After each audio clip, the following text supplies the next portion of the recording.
अस्य श्रीपञ्चमुख हनुमन्मन्त्रस्य ब्रह्मारोषिः गायत्री छन्दः। पंचमुख विराट हनुमान देवता ह्रीं बीजम् श्रीं शक्ति।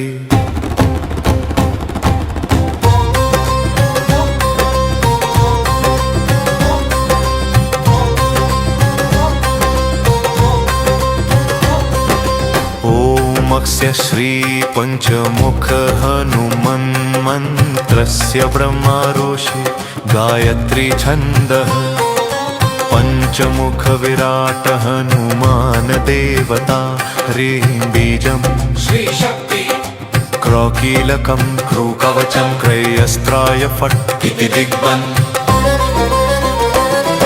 श्री गरुड उवाच अथ ध्यानं प्रवक्ष्यामि शृणु सर्वांग सुंदर यत्कृतं देवदेवेन ध्यान हनुमत्प्रियम्। पंचकत्रं महाभीमं त्रिपञ्चनयनैर्युतं बाहुभिर्दशभिर्युक्तं सर्वकामार्थसिद्धिदं।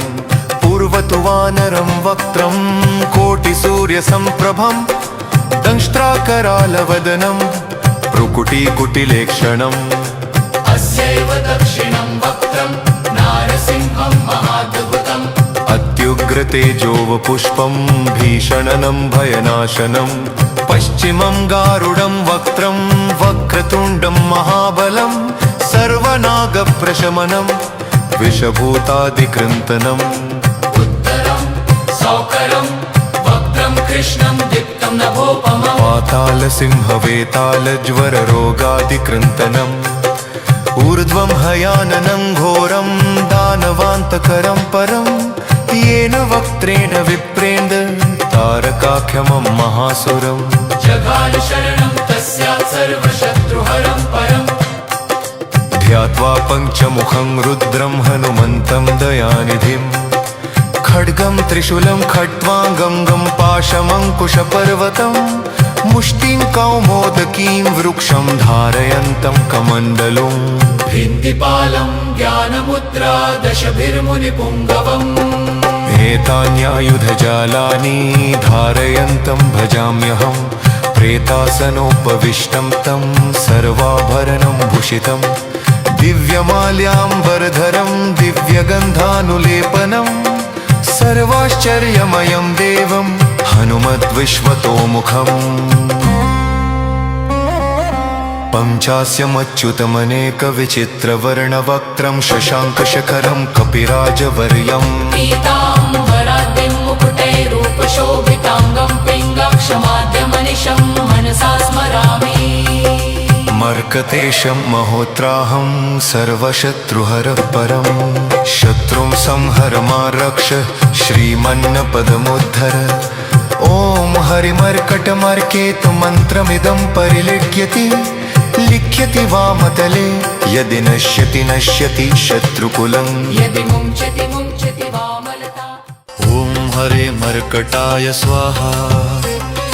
ॐ नमो भगवते पंचवदनाय पूर्वकपिमुखाय सकलशत्रुसंहारकाय स्वाहा।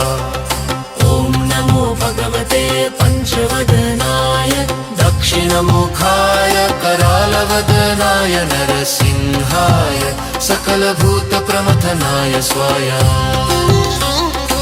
ॐ नमो भगवते पंचवदनाय पश्चिममुखाय गरुडाननाय सकलविषहराय स्वाहा। ॐ नमो भगवते पंचवदनाय उत्तरमुखाय आदिवराहाय सकलसम्पत्कराय स्वाहा। ॐ नमो भगवते पंचवदनाय ऊर्ध्वमुखाय हयग्रीवाय सकलजनवशकराय स्वाहा।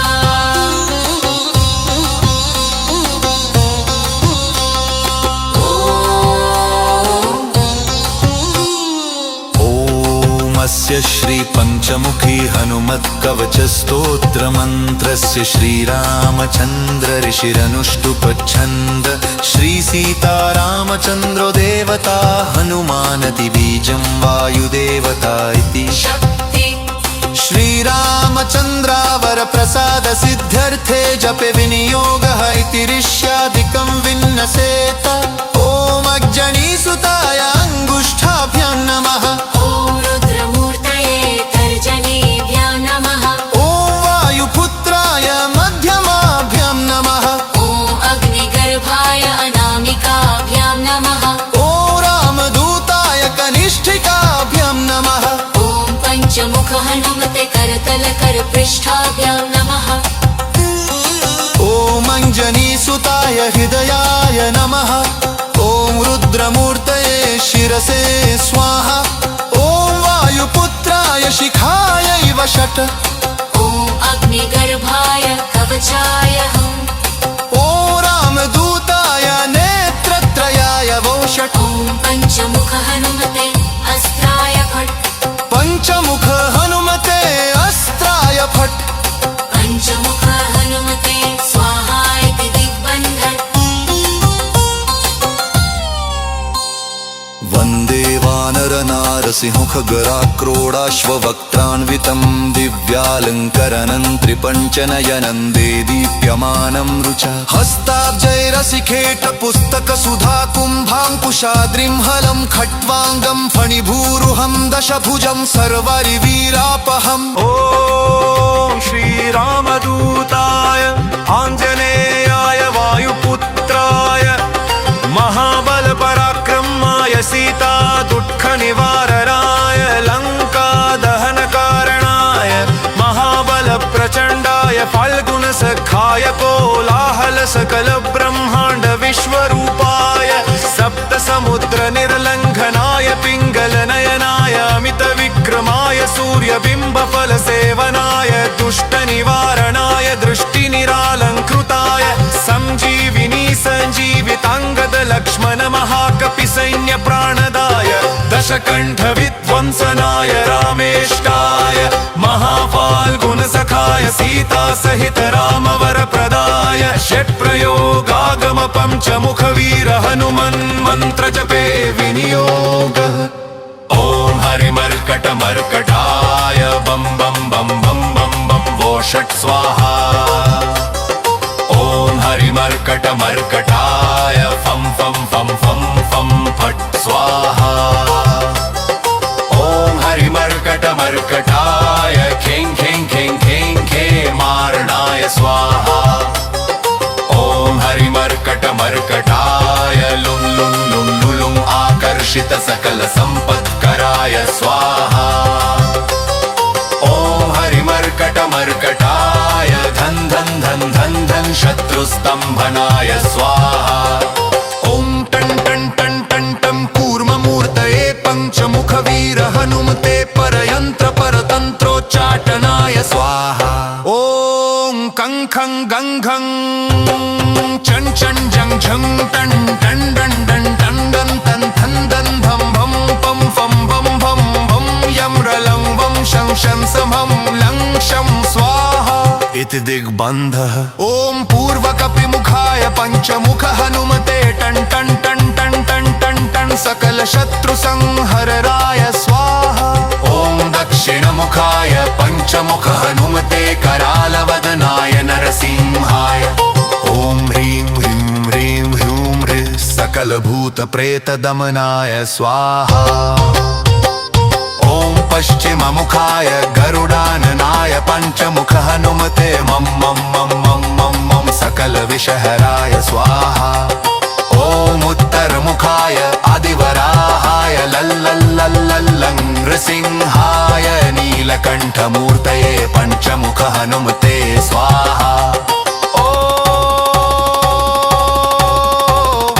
ऊर्ध्वमुखाय हयग्रीवाय रुमुरुं रुमुरुं रुद्रमूर्तये सकलप्रयोजननिर्वाहकाय स्वाहा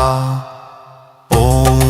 अञ्जनी लक्ष्मीसुताय वायुपुत्राय महाबलाय सीताशोकनिवारणाय श्रीरामचन्द्रकृपापादुकाय महावीर्यप्रमथनाय ब्रह्माण्डनाथाय कामदाय पञ्चमुखवीर हनुमते स्वाहा।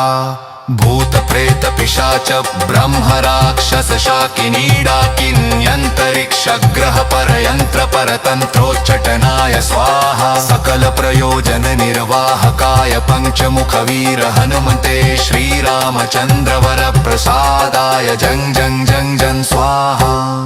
इदं कवचं पठित्वा तु महाकवचं पठेन्नरः एकवारं जपेत् स्तोत्रं सर्वशत्रुनिवारणम्। द्विवारं तु पठेन् नित्यं पुत्रपौत्रप्रवर्धनम्। त्रिवारं च पठेन् नित्यं सर्वसम्पत्करं शुभम्। चतुर्वारं पठेन् नित्यं सर्वरोगनिवारणम्। पञ्चवारं पठेन् नित्यं सर्वलोकवशङ्करम्।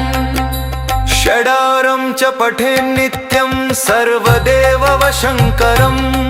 सप्तवारं पठेन् नित्यं सर्वसौभाग्यदायकम्। अष्टवारं पठेन् नित्यमिष्टकामार्थसिद्धिदम्।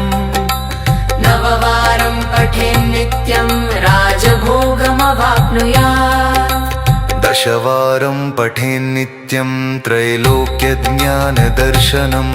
रुद्रावृत्तिं पठेन् नित्यं सर्वसिद्धिर्भवेद्धवम्। निर्बलो रोगयुक्तश्च महाव्याध्यादिपीडितः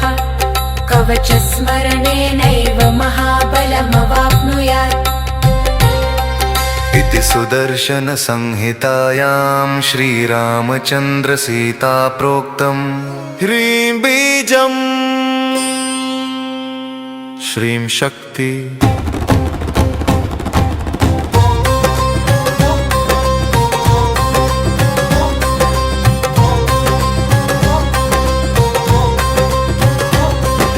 ओमस्य श्री पंचमुख हनुमन्मन्त्रस्य ब्रह्मऋषि गायत्री छन्दः। पंचमुख विराट हनुमान देवता ह्रीं बीजम् श्री शक्ति। क्रौकीलकं क्रूकवचं क्रयस्त्राय फट् इति दिग्बन्। श्रीगरुड उवाच अथ ध्यानं प्रवक्ष्यामि शृणु सर्वाङ्गसुन्दर यत्कृतं देवदेवेन ध्यान हनुमत्प्रियम्। पञ्चकत्रं महाभीमं त्रिपञ्चनयनैर्युतं बाहुभिर्दशभिर्युक्तं सर्वकामार्थसिद्धिदं। पूर्वतु वानरं वक्त्रं कोटिसूर्यसम्प्रभं दंष्ट्राकरालवदनं भ्रुकुटीकुटिलेक्षणम्। अस्यैव दक्षिणं वक्त्रं नारसिंहं महाद्भुतम्। अत्युग्रतेजोवपुष्पं भीषणनं भयनाशनं।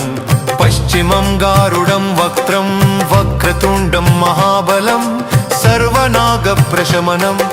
विषभूतादिकृन्तनम्। उत्तरं सौकरं वक्त्रं कृष्णं दीप्तं नभोपमम्। पातालसिंहवेतालज्वररोगादिकृन्तनम्। ऊर्ध्वं हयाननं घोरं दानवान्तकरं परं येन वक्त्रेण विप्रेन्द्र तारकाख्यमं महासुरम्। जगाल शरणं तस्यात् सर्वशत्रुहरं परम्। ध्यात्वा पञ्चमुखं रुद्रं हनुमन्तं दयानिधिं। खड्गं त्रिशूलं खट्वाङ्गं पाशमङ्कुशपर्वतं मुष्टिं कौमोदकीं वृक्षं धारयन्तं कमण्डलुम्। भिन्दिपालं ज्ञानमुद्रा दशभिर्मुनिपुङ्गवम्। एतान्यायुधजालानि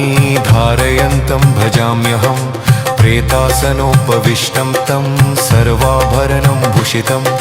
दिव्यमाल्याम्बरधरं दिव्यगन्धानुलेपनं सर्वाश्चर्यमयं देवं हनुमद्विश्वतोमुखम्। पञ्चास्यमच्युतमनेकविचित्रवर्णवक्त्रं शशाङ्कशखरं कपिराजवर्यम्। पीताम्बराद्य कान्तिं मुकुटैरूपशोभिताङ्गं पिङ्गाक्षमाद्यमनिशं मनसा स्मरामि मर्कतेशं महोत्राहं सर्वशत्रुहरः परं शत्रुं संहर मा रक्ष श्रीमन्नपदमुद्धर ॐ हरिमर्कटमर्केतु मन्त्रमिदं परिलिख्यति लिख्यति वामतले यदि नश्यति नश्यति शत्रुकुलं यदि मुञ्चति मुञ्चति वामलता ॐ हरे मर्कटाय स्वाहा ॐ नमो भगवते पञ्चवदनाय पूर्वकपिमुखाय सकलशत्रुसंहारकाय स्वाहा ॐ नमो भगवते पञ्चवदनाय दक्षिणमुखाय करालवदनाय नरसिंहाय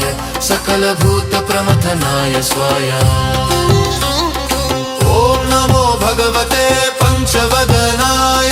पश्चिममुखाय गरुडाननाय सकलविषहराय स्वाहा ॐ नमो भगवते पञ्चवदनाय उत्तरमुखाय आदिवराहाय सकलसम्पत्कराय स्वाहा ॐ नमो भगवते पञ्चवदनाय ऊर्ध्वमुखाय हयग्रीवाय सकलजनवशकराय स्वाहा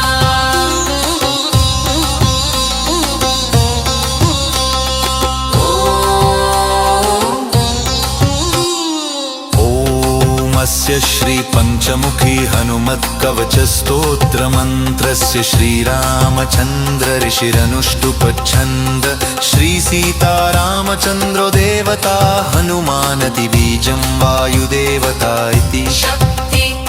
श्रीरामचन्द्रावर प्रसाद सिद्ध्यर्थे जपे विनियोगः इति ऋष्यादिकं विन्नसेत ॐ अग्जनीसुताय अङ्गुष्ठाभ्यां नमः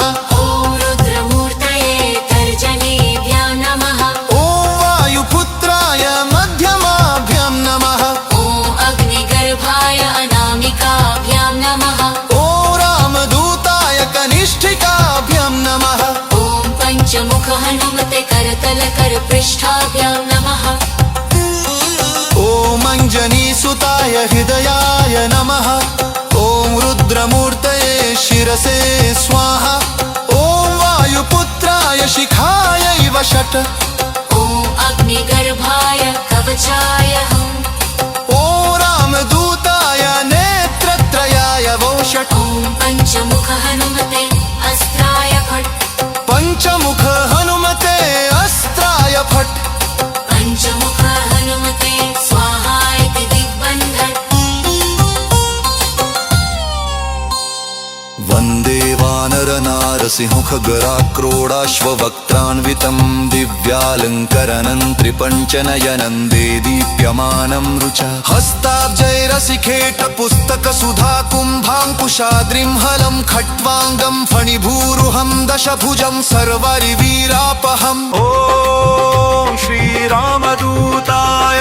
आञ्जनेयाय वायुपुत्राय महाबलपराक्रमाय सीता दुःखनिवारणाय लङ्कादहनकारणाय महाबलप्रचण्डाय फाल्गुनसखाय कोलाहलसकलब्रह्माण्ड विश्वरूपाय सप्तसमुद्रनिर्लङ्घनाय पिङ्गलनयनाय अमितविक्रमाय सूर्यबिम्बफलसेवनाय दुष्टनिवारणाय दृष्टिनिरालङ्कृताय सञ्जीविनी सञ्जीविताङ्गद लक्ष्मण महाकपिसैन्यप्राणदाय दशकण्ठविध्वंसनाय रामेष्टाय महाफाल्गुनसखाय सीतासहित रामवरप्रदाय षट्प्रयोगागम पञ्चमुखवीर हनुमन्मन्त्रजपे विनियोगः ॐ हरिमर्कटमर्कटाय बं बं बं बं बं बं वो षट् स्वाहा ॐ हरिमर्कटमर्कटाय फं फं फं फं फं फट् स्वाहा ॐ हरिमर्कटमर्कटाय खें खें खें खें खेमारणाय स्वाहा ॐ हरिमर्कटमर्कटाय लुं लुं लुं लुलुं आकर्षित सकल सम्पत्कराय स्वाहा ॐ हरिमर्कटमर्कटाय शत्रुस्तम्भनाय स्वाहा ॐ टं टं टं टं टं कूर्ममूर्तये पञ्चमुखवीर हनुमते परयन्त्र परतन्त्रोच्चाटनाय स्वाहा ॐ कं खं गं घं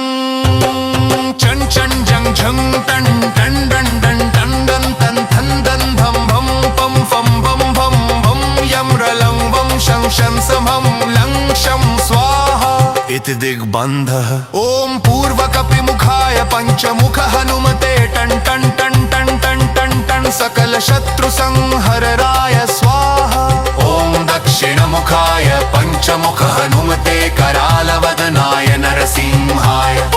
ॐ ह्रीं ह्रीं ह्रीं ह्रूं ह्रीं सकलभूतप्रेतदमनाय स्वाहा ॐ पश्चिममुखाय गरुडाननाय पञ्चमुख हनुमते मं मं मं मं मं मं सकलविषहराय स्वाहा ॐ उत्तरमुखाय आदिवराहाय लल्लल्लल्लल्लं नृसिंहाय नीलकण्ठमूर्तये पञ्चमुख हनुमते स्वाहा ऊर्ध्वमुखाय हयग्रीवाय रुं रुं रुं रुं रुद्रमूर्तये सकलप्रयोजननिर्वाहकाय स्वाहा ॐ अञ्जनीसुताय वायुपुत्राय महाबलाय सीताशोकनिवारणाय श्रीरामचन्द्रकपादुकाय महावीर्यप्रमथनाय ब्रह्माण्डनाथाय कामदाय पञ्चमुखवीर हनुमते स्वाहा भूतप्रेतपिशाच ब्रह्मराक्षसशाकिनीडाकिन्यन्तरिक्षग्रहपरयन्त्र परतन्त्रोच्चटनाय स्वाहा सकलप्रयोजननिर्वाहकाय पञ्चमुखवीर हनुमते श्रीरामचन्द्रवरप्रसादाय जं जं जं जं स्वाहा इदं कवचं पठित्वा तु महाकवचं पठेन्नरः एकवारं जपेत् स्तोत्रं सर्वशत्रुनिवारणम् द्विवारं तु पठेन् नित्यं पुत्रपौत्रप्रवर्धनम्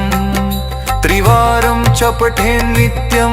सर्वसम्पत्करं शुभम् चतुर्वारं पठेन् नित्यं सर्वरोगनिवारणम् पञ्चवारं पठेन् नित्यं सर्वलोकवशङ्करम् षडारं च पठेन् नित्यं सर्वदेववशङ्करम् सप्तवारं पठेन् नित्यं सर्वसौभाग्यदायकम् अष्टवारं पठेन् नित्यमिष्टकामार्थसिद्धिदम् नववारं पठेन् नित्यं राजभोगमवाप्नुयात् दशवारं पठेन् नित्यं त्रैलोक्यज्ञानदर्शनम् रुद्रावृत्तिं पठेन् नित्यं सर्वसिद्धिर्भवेद्धवम्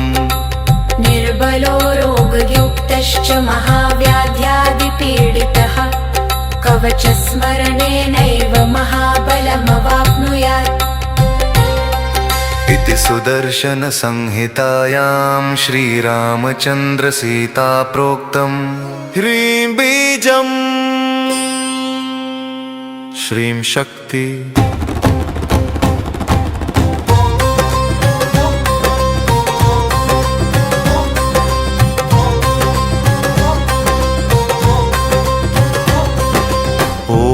स्य श्री पंचमुख हनुमन्मन्त्रस्य ब्रह्मारोषि गायत्री छन्दः पंचमुख विराट हनुमान देवता ह्रीं बीजं श्री शक्ति क्रौकीलकं क्रूकवचं क्रयस्त्राय फट् इति दिग्बन् श्रीगरुड उवाच अथ ध्यानं प्रवक्ष्यामि शृणु सर्वाङ्गसुन्दर यत्कृतं देवदेवेन ध्यान हनुमत्प्रियम् पञ्चकत्रं महाभीमं त्रिपञ्चनयनैर्युतं बाहुभिर्दशभिर्युक्तं सर्वकामार्थसिद्धिदम् पूर्वतु वानरं वक्त्रं कोटिसूर्यसम्प्रभं दंष्ट्राकरालवदनं भ्रुकुटीकुटिलेक्षणम् अस्यैव दक्षिणं वक्त्रं नारसिंहं महाद्भुतम् अत्युग्रतेजोवपुष्पं भीषणनं भयनाशनं पश्चिमं गारुडं वक्त्रं वक्रतुण्डं महाबलं सर्वनागप्रशमनं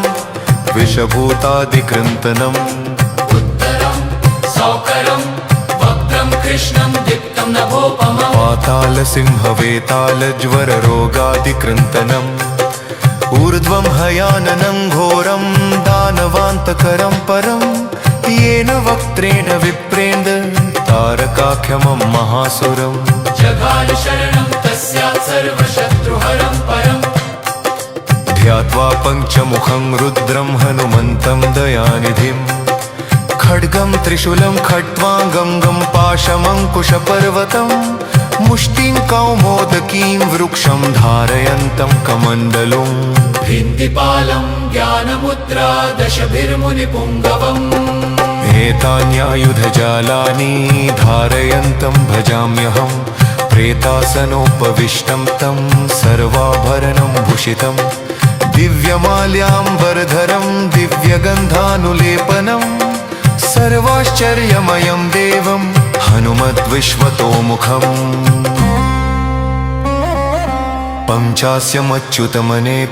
पञ्चास्यमच्युतमनेकविचित्रवर्णवक्त्रं शशाङ्कशखरं कपिराजवर्यम् पीताम्बराद्रिं मुकुटैरूपशोभिताङ्गं पिङ्गाक्षमाद्यमनिशं मनसा स्मरामि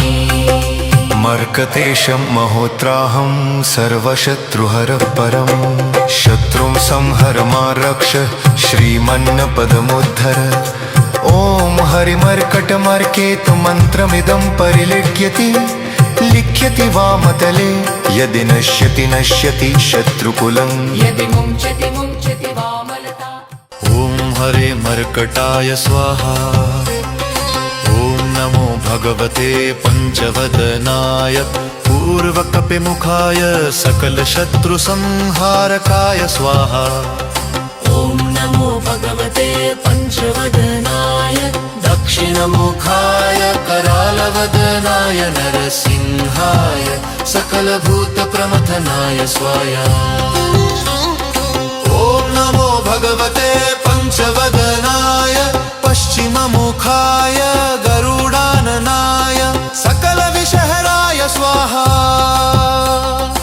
ॐ नमो भगवते पञ्चवदनाय उत्तरमुखाय आदिवराहाय सकलसम्पत्कराय स्वाहा ॐ नमो भगवते पञ्चवदनाय ऊर्ध्वमुखाय हयग्रीवाय सकलजनवशकराय स्वाहा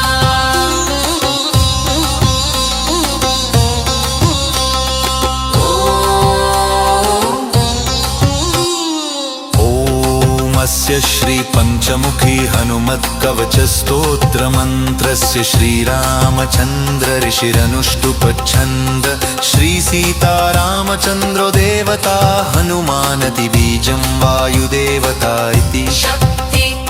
श्रीरामचन्द्रावरप्रसाद सिद्ध्यर्थे जपे विनियोगः इति ऋष्यादिकं विन्नसेत ॐ अग्जनीसुताय अङ्गुष्ठाभ्यां नमः ॐ रुद्रमूर्तये तर्जनीभ्यां नमः ॐ वायुपुत्राय मध्यमाभ्यां नमः ॐ अग्निगर्भाय अनामिकाभ्यां नमः ॐ रामदूताय कनिष्ठिकाभ्यां नमः ॐ पञ्चमुख हनुमते करतलकरपृष्ठाभ्यां नमः ॐ अञ्जनीसुताय हृदयाय नमः ॐ रुद्रमूर्तये शिरसे स्वाहा ॐ वायुपुत्राय शिखायै वषट् ॐ अग्निगर्भाय कवचाय हम् ॐ रामदूताय नेत्रत्रयाय वोषट् ॐ पञ्चमुख हनुमते अस्त्राय फट् पञ्चमुख हनुमते अस्त्राय फट् पञ्चमुख हनुमते स्वाहा इति दिग्बन्धन् वन्दे वानरनारसिंहखगराक्रोडाश्ववक्त्रान्वितं दिव्यालङ्करणं त्रिपञ्चनयनं देदीप्यमानं रुचा हस्ताब्जैरसिखेटपुस्तकसुधा कुम्भाङ्कुशाद्रिं हलं खट्वाङ्गं फणिभूरुहं दशभुजं सर्वरिवीरापहम् ॐ श्रीरामदूताय आञ्जनेयाय वायुपुत्राय महाबलपराक्रमाय सीता दुःखनिवारणाय लङ्कादहनकारणाय महाबलप्रचण्डाय फाल्गुनसखाय कोलाहलसकलब्रह्माण्ड विश्वरूपाय सप्तसमुद्रनिर्लङ्घनाय पिङ्गलनयनाय अमितविक्रमाय सूर्यबिम्बफलसेवनाय दुष्टनिवारणाय दृष्टिनिरालङ्कृताय सञ्जीविनी सञ्जीविताङ्गद लक्ष्मण महाकपिसैन्यप्राणदाय दशकण्ठविध्वंसनाय रामेष्टाय महाफाल्गुनसखाय सीतासहित रामवरप्रदाय षट्प्रयोगागम पञ्चमुखवीर हनुमन्मन्त्रजपे विनियोगः ॐ हरिमर्कटमर्कटाय बं बं बं बं बं बं वो षट् स्वाहा ॐ हरिमर्कटमर्कटाय फं फं फं फं फं फट् स्वाहा ॐ हरिमर्कटमर्कटाय खें खें खें खें खेमार्णाय स्वाहा ॐ हरिमर्कटमर्कटाय लुं लुं लुं लुलुं आकर्षित सकल सम्पत्कराय स्वाहा ॐ हरिमर्कटमर्कटाय धन धन धन धन धन शत्रुस्तम्भनाय स्वाहा ॐ टं टं टं टं टं कूर्ममूर्तये पञ्चमुखवीर हनुमते परयन्त्र परतन्त्रोच्चाटनाय स्वाहा ॐ कं खं गं घं चं चं जं झं टं टं डं डं टं डं तं थं दं भं भं पं फं भं भं भं यं रलं वं शं शं समं लं शं स्वाहा इति दिग्बन्धः ॐ पूर्वकपिमुखाय पञ्चमुख हनुमते टं टं टं टं टं टं टं सकलशत्रुसंहरणाय स्वाहा ॐ दक्षिणमुखाय पञ्चमुख हनुमते करालवदनाय नरसिंहाय ॐ ह्रीं ह्रीं ह्रीं ह्रूं ह्रीं सकलभूतप्रेतदमनाय स्वाहा ॐ पश्चिममुखाय गरुडाननाय पञ्चमुख हनुमते मं मं मं मं मं मं सकलविषहराय स्वाहा ॐ उत्तरमुखाय आदिवराहाय लल्लल्लल्लल्लं नृसिंहाय नीलकण्ठमूर्तये पञ्चमुख हनुमते स्वाहा ऊर्ध्वमुखाय हयग्रीवाय रुमुरुं रुमुरुं रुद्रमूर्तये सकलप्रयोजननिर्वाहकाय स्वाहा ॐ अञ्जनीसुताय वायुपुत्राय महाबलाय सीताशोकनिवारणाय श्रीरामचन्द्रकपापादुकाय महावीर्यप्रमथनाय ब्रह्माण्डनाथाय कामदाय पञ्चमुखवीर हनुमते स्वाहा भूतप्रेतपिशाच ब्रह्मराक्षसशाकिनीडाकिन्यन्तरिक्षग्रहपरयन्त्र परतन्त्रोच्चटनाय स्वाहा सकलप्रयोजननिर्वाहकाय पञ्चमुखवीर हनुमते श्रीरामचन्द्रवरप्रसादाय जं जं जं जं स्वाहा इदं कवचं पठित्वा तु महाकवचं पठेन्नरः एकवारं जपेत् स्तोत्रं सर्वशत्रुनिवारणम् द्विवारं तु पठेन् नित्यं पुत्रपौत्रप्रवर्धनम् त्रिवारं च पठेन् नित्यं सर्वसम्पत्करं शुभम् चतुर्वारं पठेन् नित्यं सर्वरोगनिवारणम् पञ्चवारं पठेन् नित्यं सर्वलोकवशङ्करम् षडारं च पठेन् नित्यं सर्वदेववशङ्करम् सप्तवारं पठेन् नित्यं सर्वसौभाग्यदायकम् अष्टवारं पठेन् नित्यमिष्टकामार्थसिद्धिदम् नववारं पठेन् नित्यं राजभोगमवाप्नुयात् दशवारं पठेन्नित्यं त्रैलोक्यज्ञानदर्शनं रुद्रावृत्तिं पठेन्नित्यं सर्वसिद्धिर्भवेद्धवम् निर्बलो रोगयुक्तश्च महाव्याध्यादिपीडितः कवचस्मरणेनैव महाबलमवाप्नुयात् इति सुदर्शनसंहितायां श्रीरामचन्द्रसीता प्रोक्तं ह्रीं बीजम् श्रीं शक्ति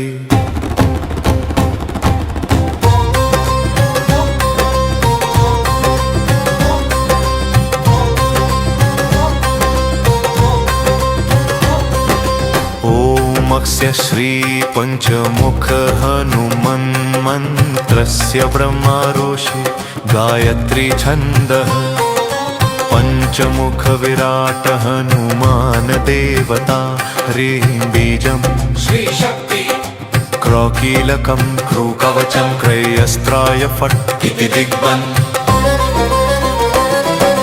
श्रीगरुड उवाच अथ ध्यानं प्रवक्ष्यामि शृणु सर्वाङ्गसुन्दर यत्कृतं देवदेवेन ध्यान हनुमत्प्रियम् पञ्चकत्रं महाभीमं त्रिपञ्चनयनैर्युतं बाहुभिर्दशभिर्युक्तं सर्वकामार्थसिद्धिदं पूर्वतु वानरं वक्त्रं कोटिसूर्यसम्प्रभं दंष्ट्राकरालवदनं भ्रुकुटीकुटिलेक्षणम् अस्यैव दक्षिणं वक्त्रं नारसिंहं महाद्भुतम् अत्युग्रतेजोवपुष्पं भीषणनं भयनाशनं पश्चिमं गारुडं वक्त्रं वक्रतुण्डं महाबलं सर्वनागप्रशमनं विषभूतादिकृन्तनम् उत्तरं सौकरं वक्त्रं कृष्णं दीप्तं नभोपमम् पातालसिंहवेतालज्वररोगादिकृन्तनम् ऊर्ध्वं हयाननं घोरं दानवान्तकरं परं येन वक्त्रेण विप्रेन्द तारकाख्यमं महासुरम् जगाल शरणं तस्यात् सर्वशत्रुहरं परम् ध्यात्वा पञ्चमुखं रुद्रं हनुमन्तं दयानिधिं खड्गं त्रिशूलं खट्वाङ्गं पाशमङ्कुशपर्वतं मुष्टिं कौमोदकीं वृक्षं धारयन्तं कमण्डलुम् भिन्तिपालं ज्ञानमुद्रा दशभिर्मुनिपुङ्गवम् एतान्यायुधजालानि धारयन्तं भजाम्यहं प्रेतासनोपविष्टं तं सर्वाभरणं भूषितं दिव्यमाल्याम्बरधरं दिव्यगन्धानुलेपनं सर्वाश्चर्यमयं देवं हनुमद्विश्वतोमुखम् पञ्चास्यमच्युतमनेकविचित्रवर्णवक्त्रं शशाङ्कशखरं कपिराजवर्यम् पीताम्बराद्रिं मुकुटैरूपशोभिताङ्गं पिङ्गक्षमाद्यमनिशं मनसा स्मरामि मर्कतेशं महोत्राहं सर्वशत्रुहरः परं शत्रुं संहर मा रक्ष श्रीमन्नपदमुद्धर ॐ हरिमर्कटमर्केतु मन्त्रमिदं परिलिख्यति लिख्यति वामतले यदि नश्यति नश्यति शत्रुकुलं यदि मुञ्चति मुञ्चति वामलता ॐ हरे मर्कटाय स्वाहा ॐ नमो भगवते पञ्चवदनाय पूर्वकपिमुखाय सकलशत्रुसंहारकाय स्वाहा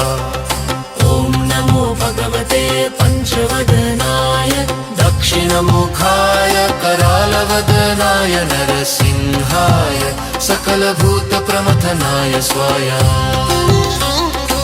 ॐ नमो भगवते पञ्चवदनाय पश्चिममुखाय गरुडाननाय सकलविषहराय स्वाहा ॐ नमो भगवते पञ्चवदनाय उत्तरमुखाय आदिवराहाय सकलसम्पत्कराय स्वाहा ॐ नमो भगवते पञ्चवदनाय ऊर्ध्वमुखाय हयग्रीवाय सकलजनवशकराय स्वाहा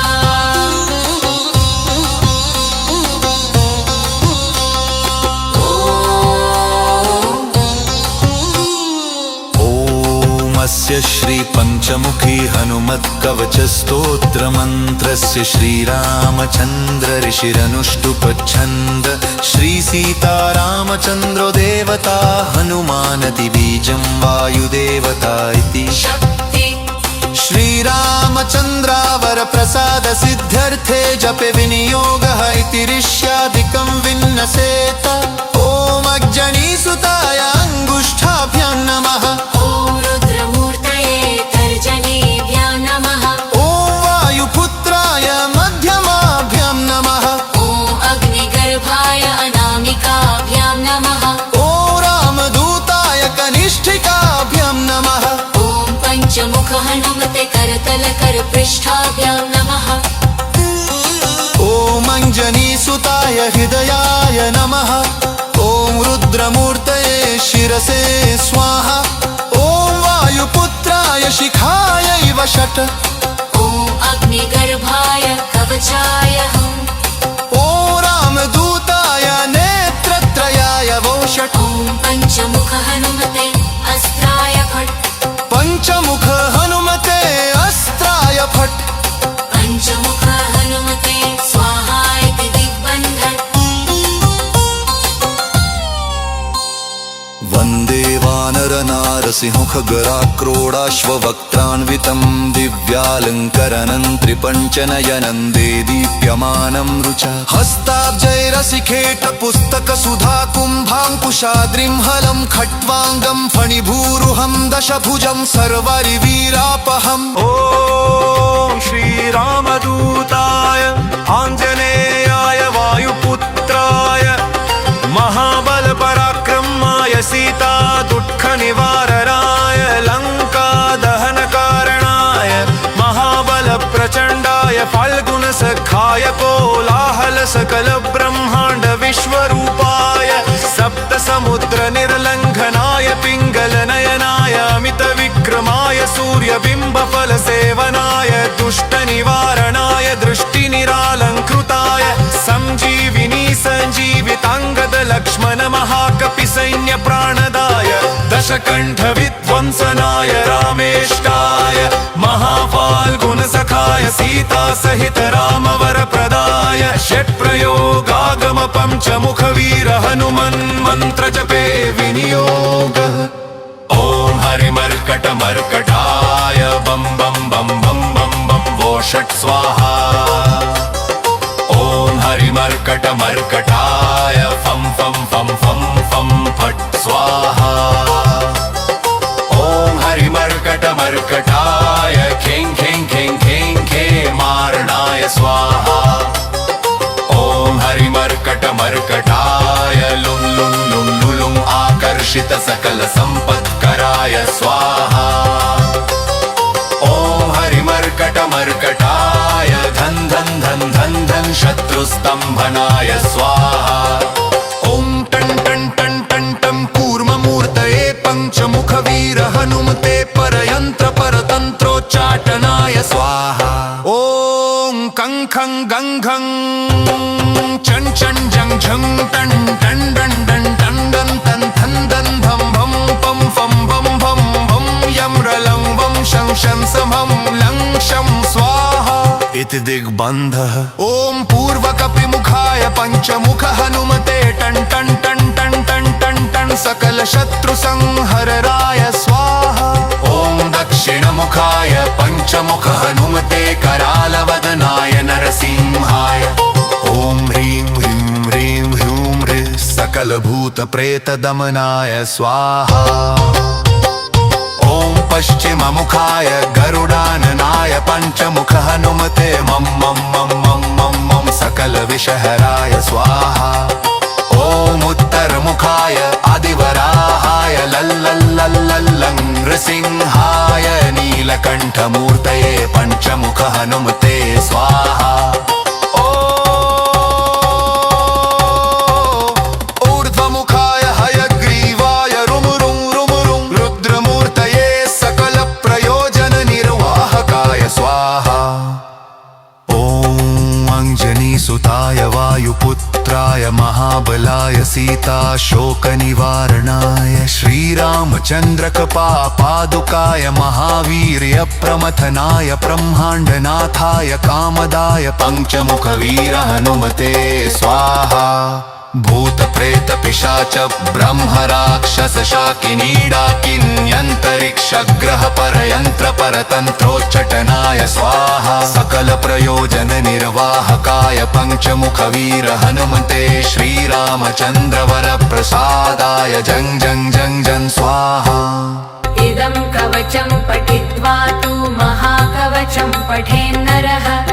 एकवारं जपेत् स्तोत्रं सर्वशत्रुनिवारणम् द्विवारं तु पठेन् नित्यं पुत्रपौत्रप्रवर्धनम् त्रिवारं च पठेन् नित्यं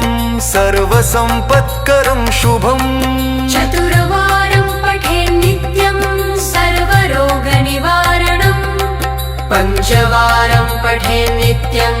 सर्वलोकवशङ्करम् षडारं च पठेन् नित्यं सर्वदेववशङ्करम् सप्तवारं पठेन् नित्यं सर्वसौभाग्यदायकम्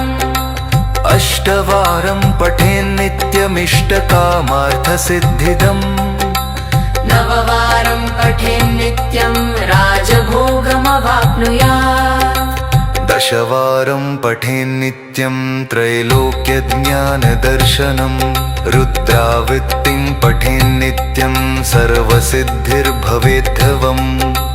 निर्बलो रोगयुक्तश्च महाव्याध्यादिपीडितः कवचस्मरणेनैव महाबलमवाप्नुयात् इति सुदर्शनसंहितायां श्रीरामचन्द्रसीता प्रोक्तम् ह्रीं बीजम् श्रीं शक्ति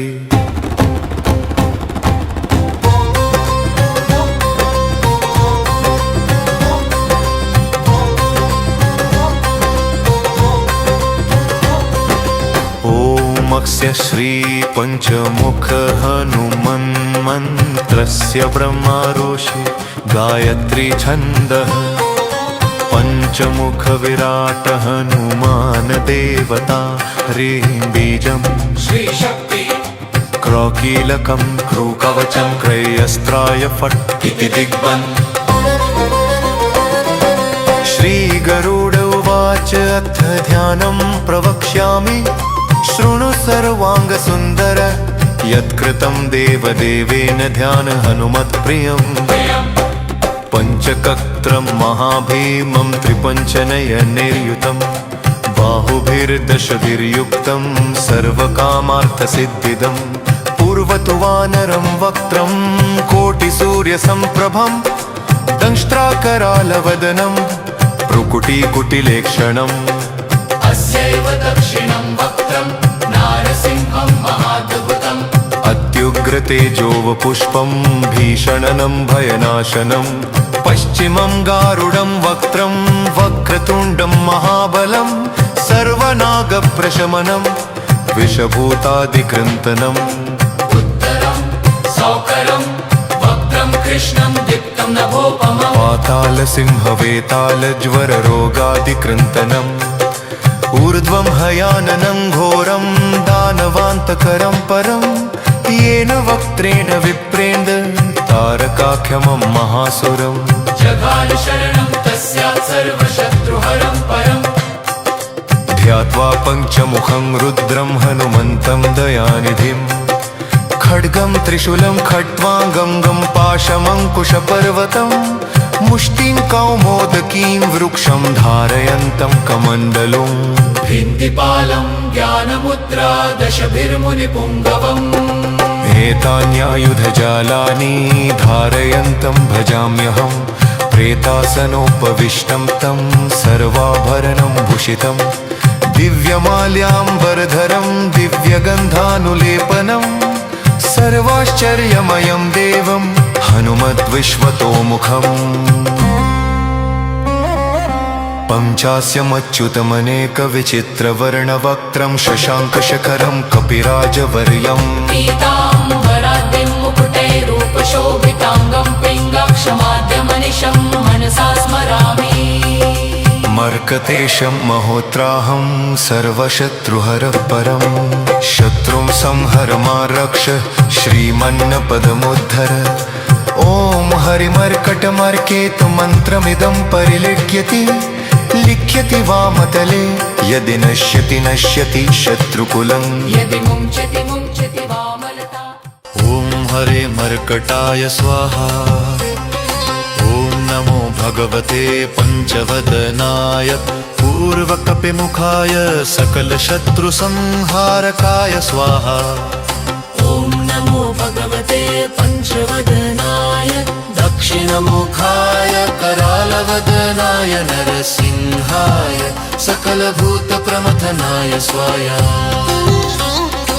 ॐ नमो भगवते पञ्चवदनाय पश्चिममुखाय गरुडाननाय सकलविषहराय स्वाहा ॐ नमो भगवते पञ्चवदनाय उत्तरमुखाय आदिवराहाय सकलसम्पत्कराय स्वाहा ॐ नमो भगवते पञ्चवदनाय ऊर्ध्वमुखाय हयग्रीवाय सकलजनवशकराय स्वाहा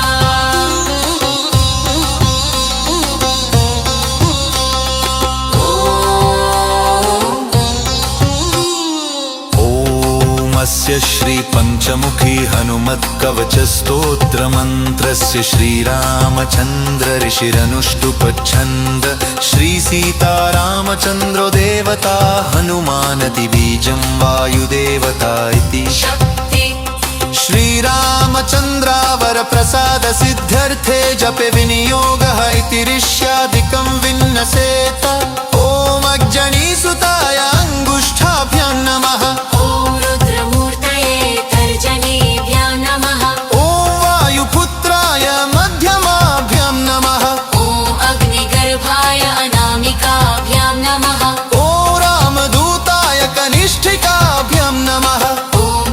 मुख हनुमते करतल कर पृष्ठाभ्यां नमः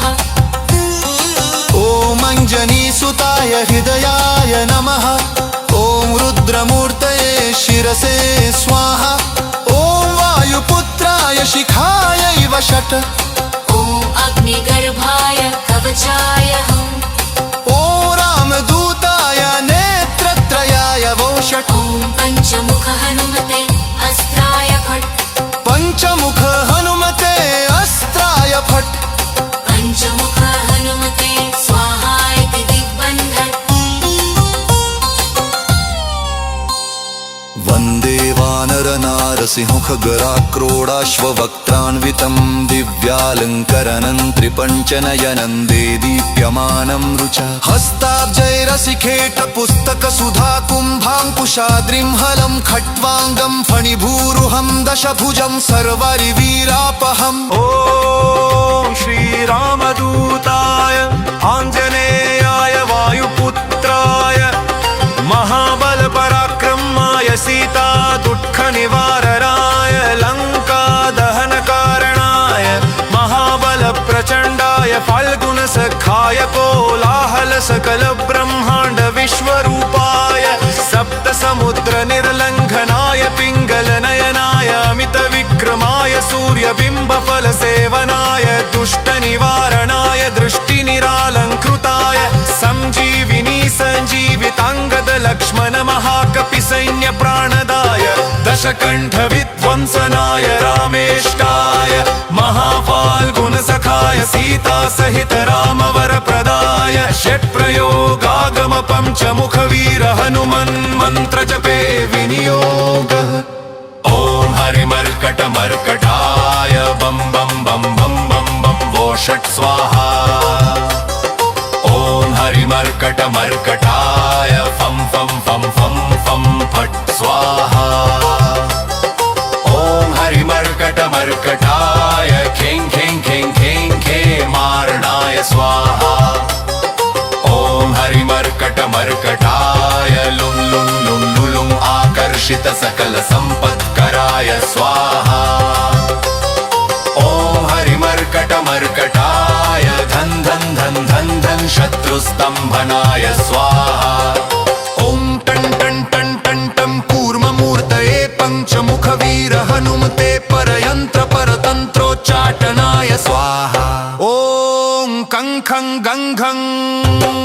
चं चं जं झं टं टं डं डं टं डं तं थं दं धं भं पं फं भं भं भं यं रलं वं शं शं समं लं शं स्वाहा इति दिग्बन्धः ॐ पूर्वकपिमुखाय पञ्चमुख हनुमते टं टं टं टं टं टं टं सकलशत्रुसंहरराय स्वाहा ॐ दक्षिणमुखाय पञ्चमुख हनुमते करालवदनाय नरसिंहाय